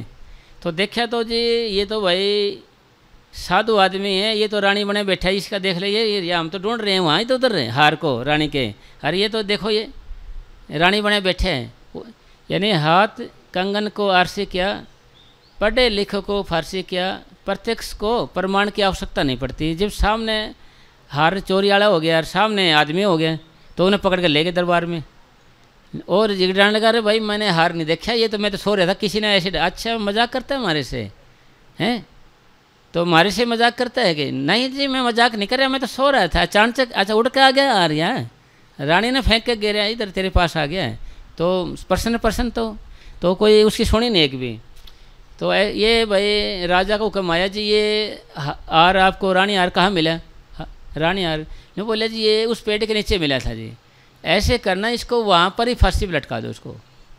यदि बात वो पूरी साबित होगी पक्की, गुरु नानक साहब के चले की बड़ाई की, तो जी पक्की होगी भाई, उसको सारा इंतजाम कर दिया, यहीं लटकाएंगे तेरे को भाई, अभी रानी बनाते हैं तेरे को, ऐसे नहीं मानेगा तुम। तो जी सारी तैयारी होगी। फिर उससे पूछते थे पहले, भाई बोलो तेने किसी से मिलना है? नौकर भाई मैं लालो बड़ई है कि उससे मिलना चाहता हूँ। उसके ठीक है भाई मिला देते हैं आपको। बोले जी बोलो जी क्या बात है जी? जी आपकी बात तो सच्ची होगी, मेरा पीछा छटा भाई, मैंने कौन सा रानी का चुराया थोड़ी है जी, ये तो मेरे पीछे पड़ रहे हैं, मारेंगे मेरे को तो कोई बात नहीं भाई, हम गुरु नानक साहब से प्रार्थना करेंगे, फरियाद करेंगे। तो थोड़ी देर में खबर आई कि भाई वो जो चोर थे पकड़े गए, उन्होंने अपना गुनाह कबूल कर लिया, स्वीकार कर लिया जी हमने ही चोरी करी थी, हमने ही साधु के गले में हार डाल दिया था, इसलिए ये बेकसूर है जी, उसको छोड़ दिया। फिर उसको समझाया भाई तेरे समझ में आ गई ना? भाई मेरे समझ में आ गई, मैं तो वैसे भटक रहा था, भाई तुम्हें मारा भगवान है तो बड़ाई का काम करता है। प्रश्न क्या था कि भाई लाला बड़ाई का कोई वैसे नहीं था, वो नाम लिया था उन्होंने, नाम वही था जो ये बच्चे बोलते एक ओंकार का, तो उन्होंने अभ्यास करके उसकी रूह सिमट के ऊपर आ जाते थे।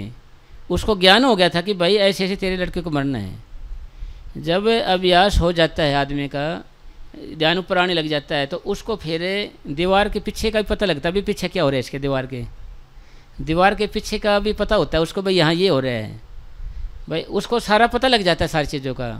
पर शर्त ये है कि भाई वो बता नहीं सकते, मान ले ये बात अलग है जी, भाई वो राज नहीं खोल सकते। बिखा बात अगम की कहन सुन की नाई, कहे सो जाने नहीं जाने सो कहे ना। बिखा साहब कह रहे हैं कि भाई ये बात मन बुद्धि से पर ये कहने सुनने की नहीं है, कहता है वह जानता नहीं है, जानता है वह कहता नहीं है, जिन पाया जिन छुपाया। मतलब ये बात कहने सुनने की नहीं है, कहता है ना भाई वो तो जानेगा नहीं, जानता है वो कहेगा नहीं, नहीं मैं साहब ये पहचान है। तो इसी तरीके से सारा कुछ है ना साहब लिखा होता है, हमारा सब कुछ लिखा हुआ है। तो शर्त क्या है? शर्त ये है कि भाई हमें अभ्यास करके रूह को सिमटा के ऊपर लें, ये है हमारी शर्त है। जो ये हमारा नाम दिया है हमारे को बाबा जी ने, ये इसलिए दिया था हमारे कि भाई में ये सिमटा के हम आनंद के जैसे पहुंच जाएं, जहाँ कोई टेंशन नहीं रहे, ना मेंशन कोई किसी तरीके का टैक्स वैक्स कुछ नहीं, इसलिए हमारे को दिया नाम ये बाबा जी ने, वैसे कौन दिया हमारे को नाम ये। फिर हम क्या करते हैं, जो नाम ले लेते हैं, थोड़ी भक्ति करते हैं ना, फिर हम किसी को वचन कर देते हैं थोड़े बहुत, या फिर अहंकार आ जाते हैं, तो फिर हमारा बराबर रहता है सिस्टम ये, भाई हम उभर नहीं पाते। जैसे हमने कमाए 100 रुपये, 110 खर्च कर लिए, फिर भी घाटे में रहे, या 100 कमाए 100 के 100 खर्चे, फिर भी घाटे में रहे, भाई बचा तो कुछ है ही नहीं। जैसे बताया था कि भाई नेगेटिव मार्किंग के सवाल आते हैं ना जी, जो सही भी कर रखे हो, मान लें एक आधा गलत हो जाए, वो सही को भी ले डूबता है, भाई सही को भी ले डूबता, ख़त्म कर देता है उसको भी। इसी तरीके से क्या करना है भाई, हम ठीक ठाक है जिसे किसी भी है ना, कम से कम निंदा चुगली तो ना करें और पाप तो ना बढ़ाएं, तो हो में ना आए, अहंकार नाम है। अहंकार आने के बाद फिर वही आ जाता है ना, किया कराया सब गया, जब आया अहंकार। फिर और ये काल भगवान है ना, ये भी एक बड़ी राजनीति वाला बंदा है, भगवान भी है ये, इसने क्या कर रखा है भगत जी ने, ये समझदार बहुत है ये। तो इसने क्या किया, एक राजा था कोई, वो भजन करता था, ऐसे ध्यान ऊपर जाने लगा उसका पूरा, इतना ध्यान जाने लगा कि इंद्र का सिंहासन डोलने लगा, भाई तेरी सीट पे बैठेगा ये तो, तब करता है ना जी। उसने क्या किया साहब, उसने तीर कमान लेकर उसके सामने रख दिया जहाँ भजन करता था, उन्हें ऐसे बैठता था तीर। अरे भाई हम भी तीर कमान कभी चलाते थे, हम भी चलाना जानते हैं, ये हमें नहीं पता ये तीर कैसे चलता है, कितनी डोर खींची जाती है, कैसे क्या है, ये बड़ी आला तीर है कि नहीं है, ये तो कमान है, ऐसे सोचता रहता है, आंखें बंद करता है। ख्याल आया कि चलो आज देखते हैं तीर चलाना आता है कि नहीं हमारे को। फिर उन तीर चला के देखा तो निशान लगता है कि नहीं, निशान मिलना भी लगा दिया। फिर क्या किया उसने, भजन छोड़ के वो किसी चक्कर में उलझ गया साहब, शिकारी बन गया वो, भजन छोड़ शिकार में घूमता रहा सारा दिन, ऐसे ही सारा जीवन ऐसे खराब हो गया उसका बाकी जीवन। इसी तरीके से काल भगवान ने क्या किया है, हम भजन बैठते हैं तो हमारे को मोबाइल दे दिया एक, काल भगवान ने मोबाइल दे दिया हमारे को एक, क्या करें ये। अभी आपकी बात नहीं साहब, ये नहीं बुढ़ा है जैसे 85 का मान ले, और मोबाइल में रिचार्ज करो मेरा साहब, हैं वो फिल्मी गाने आने आए नहीं आज तो पुराने पुराने से हैं, क्यों जी वही जो क्यों वही बोलता है वही आते हैं ना इसमें जी, जो बोलता है ना जी वो सुना फिर वो हरियाणवी वाली सुनाओ, नीलम चौधरी वाली सुनाओ, हैं क्यों जी। हाँ जी, तो भाई बैठे बैठे ऐसे बूढ़ा भी आ गया, यानी जवान भी आ गया, बाका बावला हो गया, खरा खोटा भी लग रहा, सारे छोटे बच्चे सबको ही रगड़ रखा है इसने। छोटे बच्चे हो तो फ़ोन दे दे भाई, फ़ोन दे देते हैं उसको, लगा रहता है, माँ से काम करती रहेगी। और किसी को देख ले, बच्चे को देख ले, 2 मिनट का भी टाइम लगेगा, यूट्यूब खोल कर देख क्या आया आज, देखते नया क्या आया आज। पहले अब सारों का ध्यान, सारी तवज्जो जितनी हमारी सारी शक्ति है मोबाइल ही खा गया हमारी। आपके खा क्यों गया? उसने काल भगवान ने कर दिया ना पेश हमारे अंदर, जैसे कि इंद्र भगवान ने उसके आगे इंद्र वो दर दिया था ना जी, दोनों सवाल रख दिए थे, उसको क्या कर रहे, शिकारी बना दिया उसको, अपना तो खतरा टड़ा, यानी डाइवर्ट कर दूसरे पास से लगा दिया दूसरे पास से लगा दिया, उसी को देखता रहेगा सारा दिन आदमी। किसी को देख ले, बूढ़ी को देख लो, जवान को देख लो जी, है ना जी। हाँ, बूढ़ी माता जी एक ले रही, छोटा सा तो जेब इतना लंबा फ़ोन ले रही है, मैं कहा माता जी लंबा है, जो क्या करे बड़कन दे रहे, क्या बूढ़ा नहीं मानता है। हाँ, और एक बूढ़ा के बोलिया कि मैडम नहीं मानती, मैं कहा मैडम कौन सी आएगी, आपने बूढ़ी को नहीं करे मैडम कह रहे, अरे मैं कह रहा मैडम है कि अभी मैं कहा भाई ये तो कमाल हो गए भाई, ये तो नुकरे मानते नहीं यार, फ़ोन में करे बड़ी आड़ा लिया मेरा तो है तो नुकरे मैंने वो सुनती हूँ मैं इसके अंदर जी, हैं मतलब कहने का मतलब आप देख रहे नहीं, सच्ची बात है, अपने सारे को ऐसे सेट कर दिया, मोबाइल हाथ में रहेगा, सब के न्यारे न्यारे बैठे हैं, फ़ोन आएगा दूर तक सुनेगा, बात दूर जाके सुनेगा कहीं सुनना जाए बात इनको, अरे रुक जा थोड़ी रुक जा, मैं अभी आया, दूर जाएगा जी। हमारे को सबको अलग कर दिया, अलग अलग बिठा दिया इसने, कोई ना भजन कर सके, ना पढ़ाई कर सके, ना अच्छा कुछ सोच सके, अच्छा नहीं सोच सके जी, इसी में उलझ जाए रहेंगे भाई। कोई घर के बारे में नहीं सोच सकता, पढ़ाई के बारे में सोच सकता है ना जी, अच्छे बुरे के कोई लेन देने कुछ नहीं, वैसे में उलझा रहेगा ये। ऐसा जाल डाल दिया हमारे को, और हम बड़े प्यार से फंस रहे हैं इसमें। किसी को देख लो ना आप जी, हैं जी, हैं ये कह रहे हैं भाई नीलम चौधरी की सुनाओ बोलेगा उसमें, मैं कहा भाई कमाल की बात हो गया, तो यार तेरे को नुकरा जी हरियाणवी गाने हैं ये आपको नहीं पता है जी, नु हो रहे देखो नुकरा जी आपको नहीं पता है जी ये हाँ जी। तो ऐसे हमारे को सारे को ऐसा, किसी को भी तो देख लो ना आप जी, किसी को देख लो जी, नुकरा मोबाइल तो है नहीं, ये ऐसा ही है, तो डुप्लीकेट आदमी है, ऐसे बोलेंगे उसको। मतलब ऐसी मतलब मानसिकता हमारी ऐसी बनाती है, अगर ये है तो ठीक है, उसी में उलझा रहता है जी। नुकरा जी बूढ़ा आदमी मेरा क्यों देखता है, नुकरा जी आपको क्या पता है जी, आपको पता थोड़ी है कुछ, अभी देखता हूँ डीजे के गाने चलाने लग गया जब थोड़ी देर में जी, हैं जी। और दूर जगह ऐसे अलग जगह जी, यहाँ कोई नहीं कुछ कहेगा जी मेरे को, फिर आ जाऊँगा थोड़ी देर में, रुक जाओ जी आप तो इसका मतलब सारी बातों का ये हुआ कि भाई हमने इन चीज़ों से हटा के मन को नामों को दोहराने में लीन करना है, नहीं करेंगे तो भाई देखो मौत तो पक्का है जी, अमर तो है ही नहीं जी, चौड़ा छूटना है। फिर अब वे अगर नामों को दोहराने लगा दिए सांस जितने, तो हमारे कामयाब हो गए, नहीं तो ये फ़ोन है ना जी सारे खा जाएगा जी, सांस जितने बच रहे हैं ना जी। ये देख नहीं रहे आप, जैसे दिहाड़ी पे आता है लेबर वाला आदमी, छुट्टी करी ना 1 घंटे की, चाय नहीं पिएगा जी, पानी भी नहीं पिएगा, मोबाइल खोल कर लेटा रहेगा जी आप देख नहीं रहे जी 1 मिनट में जी।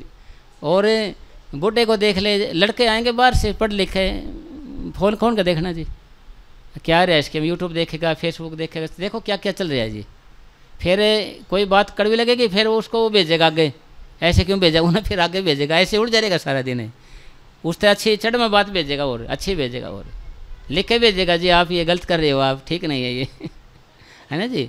मतलब इसी में यानी ऐसी चीज़ हमारे को देती है कि ये बिना रस्सी के फंसा ही रहेगा जी, उलझा ही रहेगा। या ये कहो कि 9 मनसूत में हम उलझ रहे हैं, 9 मनसूत में उलझे हुए हैं, निकलने का राह नहीं है जी।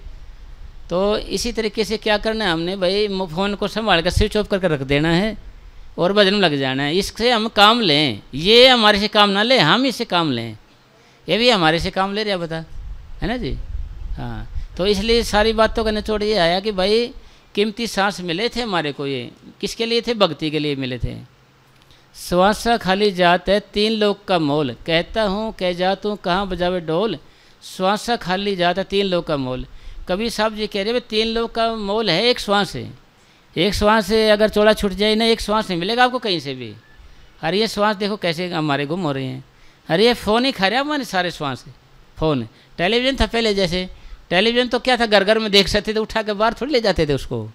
अरे इसको तो टीवी पे बैठे हैं, पहाड़े बैठे पेट पे बैठे एक आदमी ऐसे जुगाड़ जचा के लेटर ये कर रहे हैं, जी अच्छी रेंज आ रही है यहाँ पर थोड़ी सी लोग अच्छी रेंज आ जी यहाँ पर जी। हाँ तो मैं कहा भाई कमाल की बात है जी, ये तो है नौकरा जी, अच्छी आवाज़ आ रही है यहाँ पर, आपको नहीं पता जी, रेंज अच्छी आ रही है यहाँ पर जी। तो मतलब आप छोटे से लेके बड़े सारों को ऐसे रगड़ दिया इसने, ऐसे सिस्टम जचा दिया इसने, अरे कि हम इसमें चाह के भी निकल सकते जी। दिमाग में बार बार ये आएगा, खोल कर देखो क्या आया है, मैसेज देखो क्या आए होंगे आज, देखता हूँ जी दिमाग में यही घूमता रहेगा सारा दिन। इसलिए पढ़ाई भी जाती रही हमारी, शांति भी जाती रही, चैन भी जाता रहा, घर की सेवा बड़े बूढ़ों की वो भी जाती रही जी। कोई नया सोचे अपने राष्ट्र के लिए, देश के लिए या घर के लिए, कोई अपनी लाइफ के लिए कुछ वो भी जाता रहा जी। क्यों? ये मौका दे जभी तो ये मौका दे जभी तो, ये छोटे पीछे जभी तो। अच्छा रात ने बच्चे 12 बजे 2 बजे सारी रात ही लगे रहते हैं फ़ोन में, पता नहीं राम जाने क्या देखता रहता है ये, सारी रात ही लगे रहता है जी। अगर इसको बोले नहीं फ़ोन के लिए लें तो लड़ने के लिए आता है जी। बच्चे भी मतलब चिड़चिड़े गुस्से वाले हो गए, क्योंकि इसके अंदर से रेंज निकलती है ना जी, फ़ोन में से रेंज सी आती है, इसके अंदर किरणें आती है ना, वो हमारे मन को चिड़चिड़ा बना रही है। और यहाँ फिर भी अपनी बड़ाई मान रहे भाई बहुत अच्छी चीज़ है, ऐसे है वैसे है। अब हमने क्या करना है साहब, जितना भी हो सकता है अपने भक्ति ज़्यादा करनी है, टाइम टेबल करना है भाई। फ़ोन देख ले ज़रूरत के अनुसार, हर वक्त नहीं। अब भाई ये आपसे काम न ले, आप इससे काम लो। और जब भी आप भजन बैठो टाइम निकालो आप 2 घंटे का, 2.5-3 घंटे का, तो स्विच ऑफ करके रख के घर के को दे दे भाई, तुम्हें सुनते रहना भाई, मेरी तो बात नहीं करवाना है। टाइम टेबल बनाओगे जब आप। चलो ज़्यादा टाइम हो गया साहब ने तो हैं, हाँ ठीक ठीक, चलो ज़्यादा टाइम हो जाएगा साहब फिर है ना। तो अब घंटे बैठ जाते 1 घंटा, क्योंकि रात का टाइम तो दिन का है, घंटा भजन जरूरी है जी, 1 घंटा है। ठीक है, धन धन सदगुरु तेरा ही आश्रय तेरा आश्रय। हाँ बैठ जाते हैं सब, धन सदगुरु तेरा।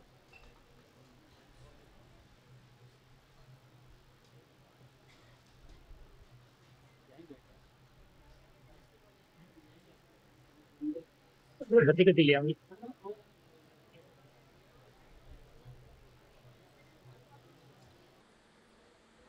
आप ये बोल दो, इसमें पर ये जो 4 प्रोग्राम है ये मौके पर बताए जाएंगे। अगर प्रोग्राम नहीं होंगे तो चरण फेरी जरूर होंगी वहाँ पे। धन धन सतगुरु, पहले 4 अनाउंसमेंट कर दो और फिर ये ऐसी इस तरह बोल देना। धन धन सतगुरु तेरा ही आसरा। देखिए भाई अभी प्रसाद दिया जाएगा, तो इसी तरह से शांति से बैठे रहें, शांति का दान दें। और देखिए प्रोग्रामों के विषय में जो है, ये जो 4 प्रोग्राम कल बताए थे वो आज फिर आपको बता रहे हैं। वो 4 प्रोग्राम यूँ के यूँ है ना भाई। ये प्रोग्राम भाई प्रोग्राम ऐसे अच्छा चल जाना सिस्टम है भाई, प्रोग्राम चल फिर हो जाएगी तो हाँ ऐसे हाँ रिपीट करते हैं, रिपीट बोल रहे अपने आप। अरे ये बोलवा करते हैं भाई आसरा। देखो अभी ये जो कल अनाउंसमेंट की थी इन 4 प्रोग्रामों के विषय में, तो ऐसा है कि स्थिति युद्ध की जो है ना वो फिर यूं की यूं बनी हुई है। इसको देखते हुए सरकार की तरफ से अगर कोई अड़चन ना हुई तो वो आपको मौके पर ये सत्संग के प्रोग्राम नहीं हुए तो चरण फेरी वहाँ पर जरूर होगी। धन धन सतगुरु तेरा आसरा। बिन पागा सत्संग न लबै, बिन संगत मैल परिजय जियो। बिन पागा सत्संग न लबै, बिन संगत मैल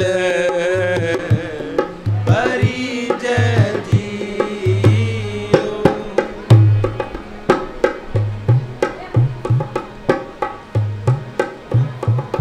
हर जन संत मिलो मेरे पाई, हर जन संत मिलो मेरे पाई। मेरा हर प्रभ दसो मैं भूख लगाई,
हर संगत पावे बड़ भागी हर संगत पावे पागहीण ब्रह्म चोटा खावे पागहीण ब्रह्म चोटा खावे बिन पागा सतसंग न लभै बिन संगत मैल परिजय जियो बिन पागा सतसंग न लभै बिन संगत मैल परिजय जियो धन सतगुरु तेरा यश ये पूरा स्थल है। चलो चलो धन धन सतगुरु तेरा आसरा। ये नहीं ना बिन संगत मेल, यानी ये बाबा जी फरमा करते थे मस्ताना जी कि 4 जन्म की भक्ति ना हो ना जी, गेट में नहीं बढ़ सकता पूरे फकीर के। भाई ये ना बिन भाग्य सत्संग ना लगे, बिना भाग्य नहीं मिल सकता। ये 4 जन्म की भक्ति ना होना आदमी पूरे फकीर के गेट में नहीं बढ़ेगा, चाहे बराबर में रहता हो, बराबर में ही पास में रहता हो। 5-6 जन्म की भक्ति ना हो तो फकीरों से नाम नहीं मिलेगा, और 7-8 जन्म की भक्ति ना हो तो फकीरों के साथ नहीं रह सकता। ये लिए भाई भाग हैं तभी आए आदमी यहाँ पर। और ये और बिना संगत तो मैल है ना, मतलब कबीर संगत साध की कोट कटे अपराध, वही घड़ी लेखे में बाकी वाद विवाद। भाई वही घड़ी लेखे में है, बाकी तो वाद विवाद है, यानी मैल है बिन संगत तो। और भाग हैं तो आप यहाँ डेरे में आए हो, साथ संगत में आए हो, क्योंकि 4-4 जन्म की यानी ये सारी भक्ति है अपनी है। कहें भाई ये नाम नहीं ले रहा, ये नाम ले, भाई भक्ति पूरी हो जाएगी फिर नाम के रास्ते में आएगा। 10वीं क्लास करेगा तभी 11वीं में नंबर पड़ेगा ना, 12वीं पढ़ेगा तो फिर BSc MSc करेगा। तो इसीलिए कबीर संगत साथ की कोट कटे अपराध, वाई घड़ी लेखे में बाकी वाद विवाद। घड़ी किसको कहते हैं? 23.5 मिनट की ये घड़ी होती है, वाई घड़ी लेखे में बाकी वाद विवाद है। तो इस करके भाई सतगुरु की दया मेरे से आया, हमारा कोई बस नहीं है यहाँ पर आने का, हम यहाँ नहीं, हमारे कोई ले आया गया है, क्यों नहीं। और भजन के लिए भी हमारे को मजबूर किया जाए, भाई भजन करो, अंदर से कोई चीज़ है हमारे को, इसलिए सतगुरु के हाथ है सारा कुछ। भाई वो हमारे को रास्ते में ले आ रहे हैं, इसलिए उसका धन्यवाद करना है। ये नहीं कहना कि भाई मैं कुछ कर रहा हूँ, आदमी ये सोचे भाई मैं कुछ कर रहा हूँ, ऐसे नहीं है। जैसे आपने महाभारत का युद्ध देखा होगा, वहाँ लास्ट में जब कृष्ण भगवान को ये बोला कि भाई अर्जुन की जी मैं ज़्यादा शूरवीर हूँ, और भीम कहने लगे जी मैं ज़्यादा शूरवीर हूँ, मैंने सारे कौरवों को मारे हैं। तो हर एक आदमी में लड़ाई हो गई ऐसे ही, मैं शूरवीर हूँ, योद्धा हूँ। तो जी कृष्ण भगवान जी बोले भाई जो युद्ध भूमि को देख रहा था ना जे उसके पास चलते हैं, वही बताएगा सही, तो हम क्या बताएं, मैंने तो युद्ध ही नहीं लड़े। तो वहाँ गए ना, जो बर्बरीक थे जो, जिसको बाद में खाटू श्याम कहा गया, उसकी गर्दन को काट के वहाँ ऊपर पहाड़ पर रख दिया था, देख भाई नज़ारा देख भाई, युद्ध भूमि का देखने आया था वो। उससे पूछा भाई सच सच बता योर वीर कौन था इसका, योद्धा कौन था इसका युद्ध भूमि का, और सबसे ज़्यादा सैनिक किसने मारे। तो बर्बरीक कहने लगे भाई कौन सा तो भीम है, कौन सा अर्जुन है, कौन सा कर्ण है, कौन सा द्रोणाचार्य है, कौन सा भीष्म। यहाँ तो मैंने एक भी योद्धा नज़र नहीं आया, एक भी योद्धा नज़र नहीं आया मैंने तो यहाँ पर। बोला तुमने फिर यहाँ योद्धा नज़र नहीं आया, तुमने देखा कहाँ, यहाँ क्या देखा आपने यहाँ पर। भाई मैंने ये देखा यहाँ पर पक्ष और विपक्ष, यानी कौरवों और पांडवों की सेनाओं को सुदर्शन चक्कर काट रहा था, दोनों सेनाओं को सुदर्शन चक्कर काटे, यहाँ कोई योद्धा नजर आए। मैंने तो भाई 18 दिन के दौरान मैंने कोई योद्धा नजर नहीं आया। फिर उनका नहीं होया सिर कि भाई हम तो वैसे इनकार करे बैठे, हमें करे बैठे हैं, तो हम तो योद्धा ही नहीं, हम तो है ही नहीं कि कोई भी यहाँ पर। इसी तरीके से भाई सारा कुछ परमपिता परमात्मा हमारे से करवा रहे हैं, वो कर रहे हैं, पर शर्त क्या है भाई हमारे में अहंकार ना आए, भाई हमारे अंदर अहंकार नहीं, अहम ना आए, होम में ना आए कि भाई मैंने कुछ करे, भाई मैंने नहीं किया, मालिक की उसकी दया थी भाई, इसके लायक बनाया उसने। साथ संगत में हम नहीं आए, भाई सतगुरु तेरी दया मेरे तो लेकर आया है, ठीक है। और ये सेवा कराई सतगुरु तुमने, कराने की ताकत तुमने दी है, दिल और बल दे के सदगुरु तुमने कराया ये काम, मैंने नहीं किया कुछ भी। इसलिए हम कल्याण इसलिए ऐसा करेंगे ना तो हमारे नंबर है ना बराबर बने रहेंगे, थोड़ा करेंगे थोड़ा भी नहीं तो फिर नेगेटिव मार्किंग हो जाएगी, फिर कट जाएगा फिर सिस्टम अपना, फिर सही सही है ना जो वो भी कट जाएंगे जी। इसलिए हमने भाई ये कहना भी मालिक तेरी दया थी, मैं क्या कर सकता हूँ, तुमने किया है, तुम नहीं कराते तो क्या कर सकता मैं। अगर तुम मेरी जोत निकाल लेता शरीर में से तो मैं क्या करता जी, कुछ भी नहीं करता जी। जोत निकाल ले मार ले, फिर तो हम करंट निकाल ले हमारे अंदर से तो क्या कर सकते हैं हम। कोई कहता है ना ये कि भाई मालिक की दया के बिना एक पत्ता नहीं झूल सकता, हिल सकता। इसका मतलब क्या है भाई, इसका मतलब ये है कि भाई मालिक के करंट के बिना हम कुछ भी काम नहीं कर सकते। जैसे सरकार ने करंट दे रखी है ना बिजली, इस बिजली के बिना ना पंखा चला सकते, टेप रिकॉर्ड चला, कुछ भी नहीं कर सकते आप, कूलर नहीं, फ्रिज नहीं, कुछ भी नहीं चला सकते करंट के बिना। इसलिए राम नाम की करंट दिए भगवान ने, ये उन्हें दिए तो हम कर रहे हैं। अगर हाथ से करंट निकाले तो हम कुछ का हाथ करना काम नहीं करेगा जी, पैर से निकाल ले तो कुछ भी नहीं कर सकते हम। इसलिए ये करना है मालिक तेरी दया में रहे, जो कुछ है तो ही है भाई, हम कुछ भी नहीं है, जिससे कि हमारे अंदर कोई नेगेटिव मार्किंग न बने। भाई थोड़ा बहुत करे वो ना जाता रहे काम का ही, क्योंकि कमावा तो बहुत है, फिर पहले तो कुछ नहीं रहा क्योंकि नेगेटिव मार्किंग में जाते रहते सारा। तो ठीक है साहब, धन धन सतगुरु तेरा ही आसरा, धन धन